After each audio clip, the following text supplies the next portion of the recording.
Recently, Chinese automaker BYD was caught secretly sending thousands of cars to a theme park in Sydney, Australia. There, they were tightly packed, looking like a car graveyard. What's even more shocking is that this happened without any local government approval. Now, the City Council has issued a warning letter, demanding that the cars be removed immediately. Photos taken at the famous Jamberoo Action Park in the south of Sydney shows rows of unregistered BYD cars, including Shark pickup trucks and Sealion SUVs. They occupy parking spaces and temporary parking areas. These cars are still wrapped in protective film and have shipping labels on them, in the same condition as when they were sent to the dealers. The incident started in early August 2025, and local residents described it as a creepy car graveyard. Google Earth satellite images show that by August 5, 2025, more than 1,600 cars had already filled the parking lot, while the park's pool was empty for the winter. Kiama City Council has ruled this action illegal and demanded that the cars be moved immediately. The council stated that the parking lot is only for authorized use, meaning it should be used for visitors' cars. BYD's response to the situation has been unclear. A spokesperson said the cars were managed by an external logistics supplier, not directly by BYD, but the company refused to reveal the name of the operator. Records from Australian port operator Australian Amalgamated Terminals shows that between August 17th and 21st, more vehicles were transported to the park after being unloaded at Port Kembla. This suggests that the operation is part of a large-scale, organized flow of vehicles. The incident has sparked widespread discussion in the local community and online. Many local residents have reported that the constant flow of trucks has caused significant noise disturbances. Some residents who are against electric vehicles have even expressed concerns that the lithium batteries in these cars might pose a safety risk to the area. More radical residents are calling for fines of 100 Australian dollars per car. In addition to concerns about the safety of Chinese-made cars, there are also worries about data security in Australia. On October 27, 2025, Australian News reported that new cars from the Chinese brand Chery, sold under the JQ brand, were parked without license plates near a military base. The report detailed how hundreds of new Chery cars, including JQ7 SUVs, were temporarily stored on a farm at the entrance to the Royal Australian Air Force Base, Amberley, located in southwest Brisbane. These cars are still wrapped in factory protective film and without plates, raising concerns among safety experts. The Australian Department of Defence confirmed that it had noticed a batch of cars made by Chinese companies being parked on private land next to the Amberley Air Force Base. The department has assessed the site and will continue to monitor the surrounding area to ensure the highest level of security. Alistair McGibbon, former National Cybersecurity Advisor and current Chief Strategy Officer at CyberCX, has warned that modern vehicles are essentially listening and surveillance devices. If Beijing chooses to weaponize this technology, Chinese-made vehicles could be used in hybrid warfare. McGibbon explained that these vehicles are equipped with cameras, LiDAR, and microphones, allowing them to observe their surroundings in real time. Manufacturers can access this information. He also warned that millions of Chinese-made, internet-connected devices are potential ticking time bombs, including electric vehicles which could be remotely disabled or made to explode.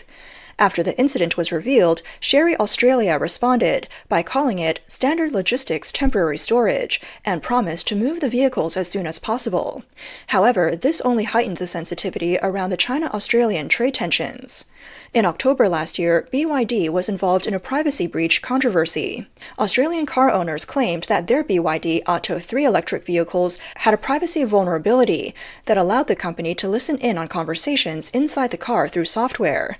This news once again raised global concerns about the hacking risks associated with electric vehicles. Atto 3 owners alleged that the SIM card built into the card could be dialed by outsiders, allowing conversations inside the car to be sent to the caller without the owner's knowledge. In a video shared by an owner, they dialed the SIM card's phone number and discovered that the car's interior audio was transmitted to their phone without any indication of an outgoing call on the car's display. What worried owners even more was that there was no way to terminate the call inside the vehicle. The only sign of a call being active was that the interior audio was muted, and reportedly, the issue persisted even after the vehicle was turned off. According to a report by CarExpert.com in January 2023, other owners had reported similar problems. No matter which buttons or controls were pressed, they could not end the call, even when disconnecting the network. One owner shared, "I couldn't end the secret call inside the car, even by opening the phone app or pressing the answer/hang up button on the steering wheel." They also added, "Even turning off mobile data didn't stop the call, which made me feel like Atto 3 owners in Australia have absolutely no privacy in their vehicles if someone is monitoring them. Another owner claimed that their vehicle's SIM card received multiple calls, suggesting that the SIM card might have been recycled. They said, "I received 4 different calls to my car's phone number. The first time, I thought someone had connected to my Bluetooth, but after the 4th time, I realized they were probably dialing my SIM card number." They also noted that both parties were confused during the call. Chinese automakers are expanding at a record pace in the Australian market. In October 2025, BYD, Great Wall Motors, MG, and Chery all made their debut in the top 10 monthly sales, ranging from 7th to 10th, with total sales of about 15,300 units, accounting for nearly 10% of the country's new car registrations. Despite BYD's sales in Australia doubling, its expansion has not been without challenges. In August this year, Australia gave Chinese EV companies a wake-up call. BYD, Zeekr, XPeng, and 3 other well-known Chinese EV brands were found violating the Motor Vehicle Service and Repair Information Scheme by failing to disclose vehicle repair information in a timely manner. They could face fines of over 10 million Australian dollars. This scandal caused a stir in China's automotive circles, where such violations by car companies are a regular occurrence. The MVIS in Australia stems from the 2010 amendments to the Competition and Consumer Act, designed to protect consumers' right to repair and ensure independent repair shops can compete fairly. In contrast, China's EV repair ecosystem is highly monopolized, with companies like BYD firmly controlling key systems like the battery, motor, and intelligent driving data. Third-party repair shops often lack the necessary diagnostic tools, leaving users to pay high repair costs. While the Australian government has not followed the EU's lead in imposing tariffs, geopolitical risks are simmering beneath the surface. In the first half of 2025, Australian Trade Minister Don Farrell publicly urged Chinese automakers to accelerate local production. According to Cox Automotive, if local production does not improve, China's market share in Australia could drop from 20% in 2025. Latest financial report came as an unexpected blow to investors and the entire industry. In the third quarter of 2025, net profits fell by 32.6% year-on-year to only 7.8 billion RMB, and revenues dropped by 3%. This marks the second consecutive quarter of profit decline. Once known as the price butcher, BYD now finds itself struggling in China's domestic market, highlighting the intense competition in the EV industry. Sales data for October added salt to the wound. According to the China Passenger Car Association, BYD's retail sales for the month were just 296,000 units, a 31% drop year-on-year. This marks the lowest monthly figure in nearly 3 years. This is well below the industry average of 7.2% growth, and BYD's market share fell from 27% the previous month to 23%. However, while BYD was sluggish, Toyota delivered an eye-catching performance. This equals 5.5 times BYD's $11 billion, and more than double the combined profits of China's 8 major automakers. For the quarter just published, the combined profit of 8 Chinese major profitable car companies, BYD, Chery, Ceres, Great Wall Motors, SAIC, Chang'an, FAW Jiefang, and Dongfeng Motors, still less than half of Toyota's. What's even more surprising is that Toyota's profits in China accounted for 38% of its total profits, with a profit margin of 18.7%, nearly 2.3 times that of its European market. This means that in China, the world's largest automotive market, for every 100 yuan Toyota makes, 38 yuan comes from Chinese consumers. Facing domestic weakness, BYD has now firmly set its sights on overseas markets, viewing them as its lifeline to turn things around. Recently, Citibank's latest report revealed that BYD's overall sales target for 2026 is set at 1.5 to 1.6 million units, marking a double-digit growth compared to the 900,000 to 1 million units in 2025. This growth is expected to be driven primarily by the global debut of new models like the Sealion 07 DMI and the Yangwang U9. BYD's overseas sales are evenly distributed, with Europe, North America, and ASEAN each accounting for about 1/3, highlighting BYD's ambition for global expansion. BYD views international markets as a new growth engine, with Europe being the most prominent target. In the first half of 2025, Chinese brands captured around 5.1% of the passenger car market in Europe, doubling from the same period the previous year. However, the European Union has grown increasingly cautious about Chinese EVs. In the second half of 2023, the European Commission launched an anti-subsidy investigation into Chinese EVs, concluding that Chinese manufacturers were benefiting from government subsidies, which allowed them to sell cars in Europe at lower prices, threatening local industries. The investigation was concluded by the end of 2024, and the EU imposed high tariffs on Chinese EVs.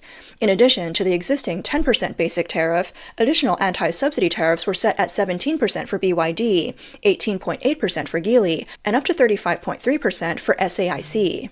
Beyond Europe, BYD is also expanding into other overseas markets, aiming to build a diverse market portfolio.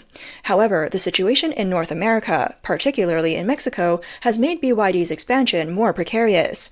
BYD invested $1 billion to build a factory in Mexico, with an annual production capacity of 150,000 vehicles. The goal was to employ 10,000 local workers, serve the Latin American market, and indirectly target the U.S. market. However, after President Trump took office, he pressured Mexico to pledge allegiance, and Mexico raised tariffs on Chinese imports to 50%.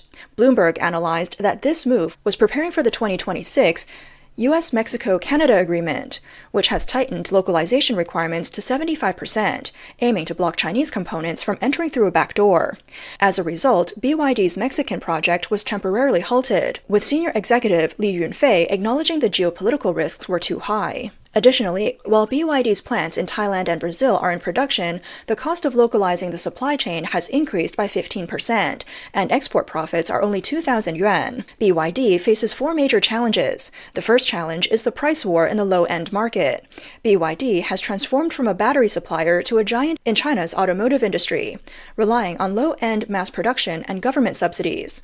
High-end brands like Denza, Fangchengbao, and Yangwang sold only 141,600 vehicles in the first half of the year, with the Yangwang U8's monthly sales plummeting 22% to only 80 units, far behind the combined sales of Mercedes-Benz, BMW, and Audi, which exceeded 890,000 vehicles in China.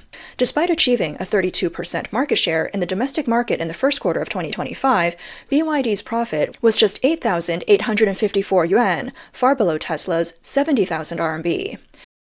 As the price war intensifies, 22 models from May 2025 saw price cuts ranging from 12,000 to 53,000 yuan, further compressing BYD's gross profit margin to a historic low of 4.3%. The danger of this price war is that it could lead to a vicious cycle.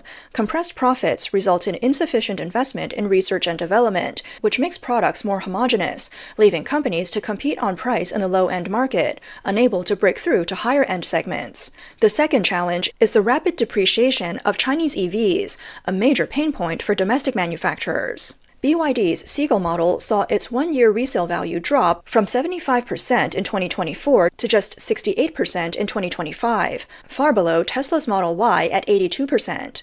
The reasons include rapid hardware iteration, a wide product range of 22 models, concerns over battery degradation, and high maintenance costs, which are 20 to 30% higher than those of gasoline cars. In addition, the flooding of zero-kilometer used cars has further disrupted the market. In 2024, these cars, which are new cars being sold as used cars, accounted for nearly 13% of the market, with over 60% of them being electric vehicles. This has affected financial leasing and the user experience. Why are Tesla's cars holding up better than domestic cars? This is because Tesla relies primarily on software for functionality upgrades. Even if you buy a used Tesla, the software can still be updated continuously. This helps maintain the resale value. Additionally, Tesla's battery management is excellent, with slow degradation, so people are still willing to buy used Teslas. In contrast, BYD doesn't have Tesla's high-quality software services and is still selling hardware, releasing new models every year. With such rapid updates and so many models in its lineup, the second-hand market has become chaotic, and the brand's reputation has suffered. The third challenge comes from the bottleneck problem, where core components are controlled by external suppliers. Automotive chips, known as the brain of the vehicle, are still more than 90% reliant on imports in China, with overseas suppliers like Infineon holding most of the added value. If this bottleneck is not resolved, BYD's overall expansion and its target of 1.6 million units in 2026 could be in jeopardy. The fourth challenge is is geopolitics. Geopolitical risks are not just abstract concepts, but real threats of supply chain disruption. While BYD is doing well in Europe, the region has already made it clear. If Chinese car companies want to remain in the European market, they must localize production and supply chains. They can no longer rely on China for cheap dumping of cars to grab market share. For BYD, if it chooses to fully localize its operations, will it still be able to maintain its price advantage? If it crosses the line and operates in violations of regulations, the EU's fines are known to be severe. Therefore, relying entirely on overseas markets remains highly uncertain. Despite BYD being the global sales leader, its profits have dropped by 30% year-on-year, with gross profit margins falling below 15%. It's relying on price wars to maintain its market share. With liabilities exceeding 600 billion RMB and high costs for overseas expansion, the company is spreading itself too thin. Geopolitical risks loom. EU anti-subsidy investigations remain unresolved, and US tariffs could escalate at any time. BYD looks like a massive ship, shining brightly on the surface, but it's wobbling in dangerous waters.